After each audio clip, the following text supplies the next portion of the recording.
الحمد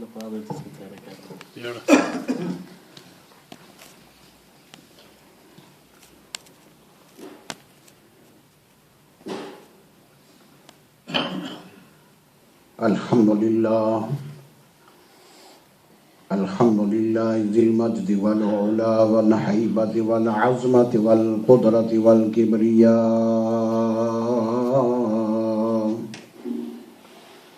در الله المكنون سر الله المحزون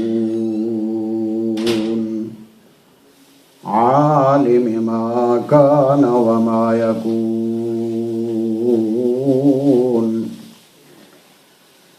سرمدي أبدي أزلي ديمومي دهري لا أول له ولا آخر له ونشهد أن سيدنا وسندنا وحبيبنا وحبيب ربنا وطبيبنا وطبيب قلوبنا وملجأنا ومأوانا ومولانا محمدا عبده ورسوله أما بعد فقد قال الله تبارك وتعالى في القرآن المجيد والفرقان الحميد أعوذ بالله من الشيطان الرجيم بسم الله الرحمن الرحيم سبحان الذي أسرى بعبده ليلا من المسجد الحرام إلى المسجد الأقصى من المسجد الحرام إلى المسجد الأقصى الذي باركنا حوله لنريه من آياتنا إنه هو السميع البصير صدق الله مولانا العظيم إن الله وملائكته يصلون على النبي يا أيها الذين آمنوا صلوا عليه وسلموا تسليما الصلاة والسلام عليك يا سيدي يا رسول الله وعلى آلك وأصحابك يا حبيب الله الصلاة والسلام عليك يا سيدي يا رسول الله وعلى آلك وأصحابك يا حبيب الله الصلاة والسلام عليك يا سيدي يا رسول الله وعلى آلك وأصحابك يا حبيب الله معزز سامعین کرام، اللہ تبارک و تعالی جل مجدہ کی ذات بابرکات کا لاکھ لاکھ شکر ہے۔ اس رب ذوالجلال نے جمعۃ المبارکہ کی حاضری کی توفیق عطا فرمائی۔ دعا ہے کہ اللہ تبارک و تعالی جمعہ ادا کرنے کے بعد آقا علیہ الصلوۃ والسلام کی سنتوں پر چلنے کی توفیق عطا فرمائے۔ میرے دوست بزرگوں، یہ ماہ مبارکہ رجب شریف کا ہے۔ اس ماہ مبارکہ کی 27 تاریخ کو اللہ تبارک و تعالی نے اپنے محبوب مدنی تاجدار احمد مختار سید الابرار، تاجدار عرب و عجم، امام الانبیاء کو عظیم معجزہ معراج عطا فرمایا ہے۔ یوں کہنے کو تو صرف ایک معراج ہے، اس کے اندر کروڑوں مسائل کا حل موجود ہے۔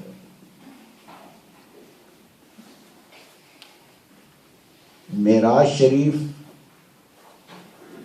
رجب کی 27 تاریخ کو اللہ تبارک و تعالی نے رکھی،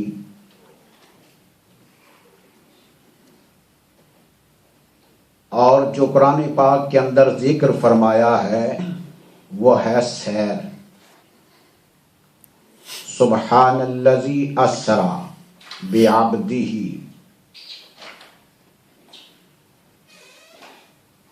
اللہ تبارک و تعالی نے حضور کو رات کے تھوڑے سے حصے میں سیر کرائی ہے پوری کائنات کی۔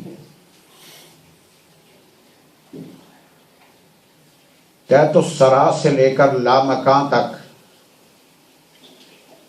کوئی جگہ ایسی نہیں، کوئی گوشہ ایسا نہیں جو حضور سے چھپا کے رکھا ہو، اور یہ سارا کچھ رات کے تھوڑے سے حصے میں ہوا ہے۔ رب ذوالجلال اس آیہ مبارکہ میں فرماتے ہیں سبحان الذی اسری بعبدہ، پاک ہے وہ ذات جس نے اپنے بندے خاص کو سیر کرائی۔ جب حضور علیہ الصلوۃ والسلام آئے تو اس وقت اللہ تبارک و تعالی نے فرمایا قد جاءکم من اللہ نور۔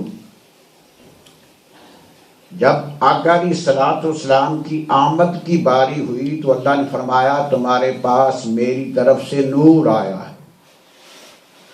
جب حضور علیہ الصلوۃ والسلام دنیا سے، زمین سے آسمانوں کا سفر اختیار فرماتے ہیں تو اللہ فرماتے ہیں میں نے سیر کرائی اپنے بندے کو،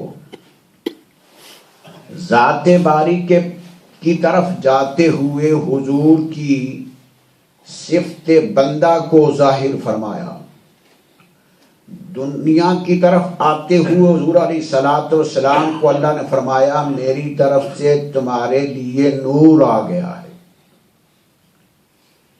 آیا ہے رب کی طرف سے، آیا ہے دنیا پر۔ تو اللہ فرماتے ہیں کہ میرا نور آیا ہے تمہارے پاس۔ تو اللہ تبارک و تعالی نے سیر کا ذکر جب فرمایا تو عبد کا جو منصب حضور کو عطا فرمایا، عبد کی صفت، جو بندے کی صفت جو حضور کو عطا فرمائی، اس کو سامنے رکھا، فرمایا سبحان الذی۔ تو اس سیر پر اللہ تبارک و تعالی نے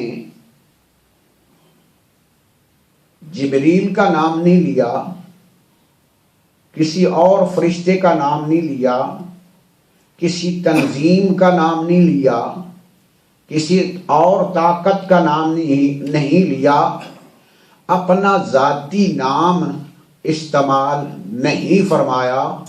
اللہ نے فرمایا سبحان الذی، پاک ہے وہ ذات، اسری بعبدہ، جس نے سیر کرائی اپنے بندہ خاص کو، لیلاً، رات کے تھوڑے سے حصے میں، یعنی ساری رات نہیں، رات کے تھوڑے سے حصے میں۔ کہاں سے کہاں تک سیر ہے؟ من المسجد الحرام الی المسجد الاقصی، مسجد حرام سے لے کر مسجد اقصی تک۔ مسجد حرام مکہ شریف کے اندر ہے، اور مسجد اقصی فلسطین کے اندر، بیت المقدس جسے کہا جاتا ہے وہ فلسطین کے اندر ہے۔ رب نے سیر کرائی ہے اپنے بندے کو مسجد حرام سے لے کر مسجد اقصی تک۔ پروردگار عالم سیریں تو دن کو ہوتی ہیں، روشنی کے اندر سیر کرائی جاتی ہے اور پھر دکھانے کے لیے کرائی جاتی ہے کہ لوگ دیکھیں اور سیر کرنے والا بھی دیکھے کہ لوگ کیا کر رہے ہیں، جہاں کی سیر کرنی ہے وہ جگہ کیسی ہے، وہ وہاں پر موسم کیسا ہے، وہاں کے لوگ کیسے ہیں، وہاں پر کون کون سی چیزیں خاص دکھانے کی ہیں۔ تو یہ چیزیں دن کے کام ہیں، مالک تو اپنے بندے کو سیر کرا رہا ہے اور وہ بھی رات کو۔ اور پھر سیر تھوڑی سی ہوتی ہے، زیادہ لمبی نہیں ہوتی کہ تھکاوٹ نہ ہو جائے، تھک نہ جائے، ذہن اکتا نہ جائے۔ تو سیر کرا رہا ہے رات کو، کہاں سے کہاں تک؟ مکے سے لے کر فلسطین تک۔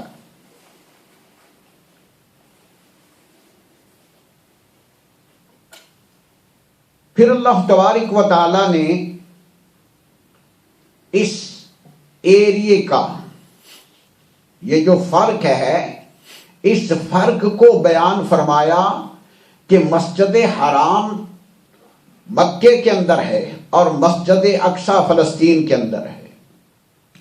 ان ایک مسجد سے دوسری مسجد تک سیر ہے۔ قربان جب حضور کی ذات پر رب ذوالجلال نے اپنے محبوب کو سیر کرائی تو کیسی عجیب سیر کرائی، ہر ذہن کے اندر آنے والی نہیں، ہر دماغ کے اندر آنے والی نہیں،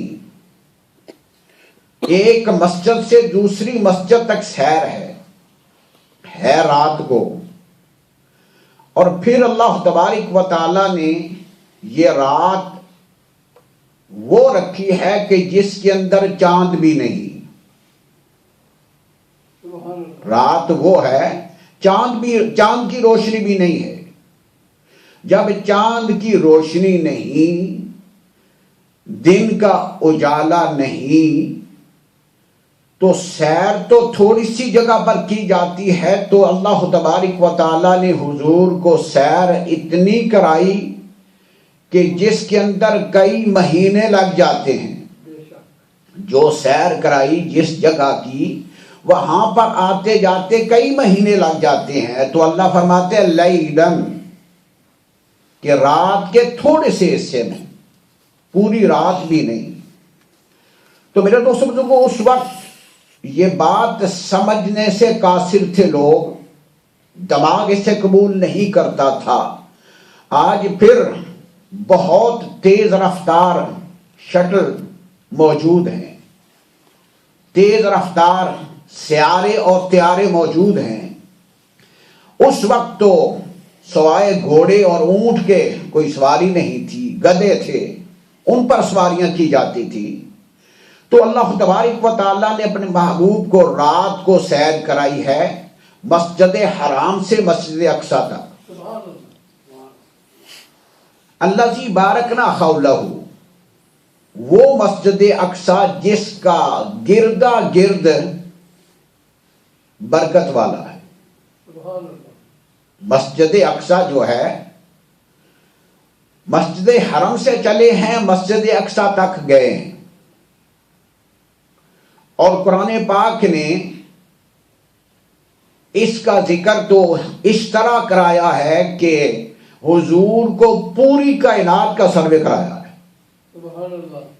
آقا علیہ الصلوۃ والسلام پر اپنی امت کے اعمال بھی پیش فرمائے۔ میری امت کیا کرتی ہے؟ حضور علیہ الصلوۃ والسلام کی ذات کو اللہ تبارک و تعالیٰ نے زمین کے نیچے کی چیزیں بھی دکھائی ہیں، جنت کی سیر بھی کرائی ہے،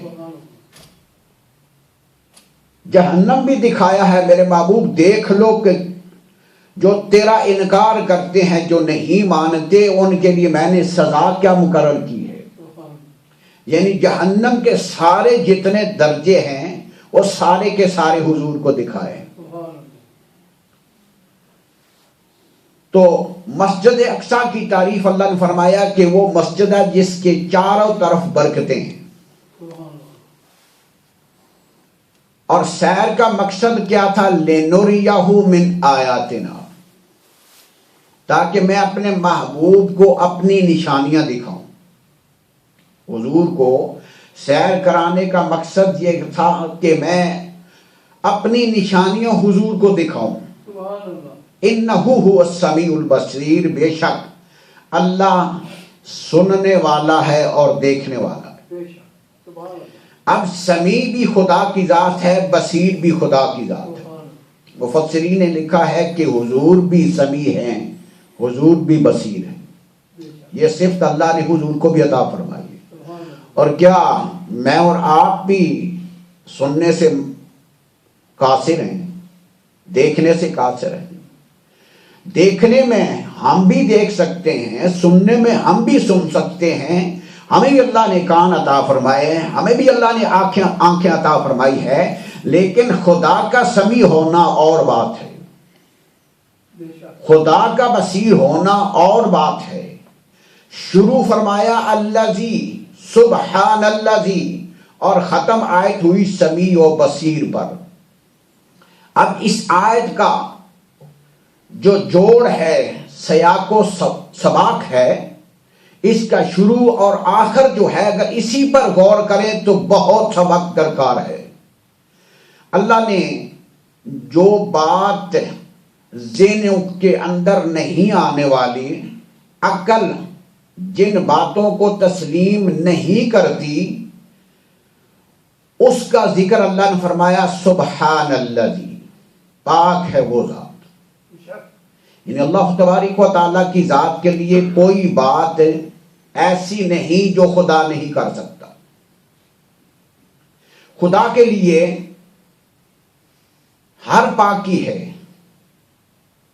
اور خدا نے اپنا نام جو ذاتی نام ہے وہ ظاہر نہیں فرمایا، صفاتی نام لیا ہے کہ پاک ہے وہ ذات.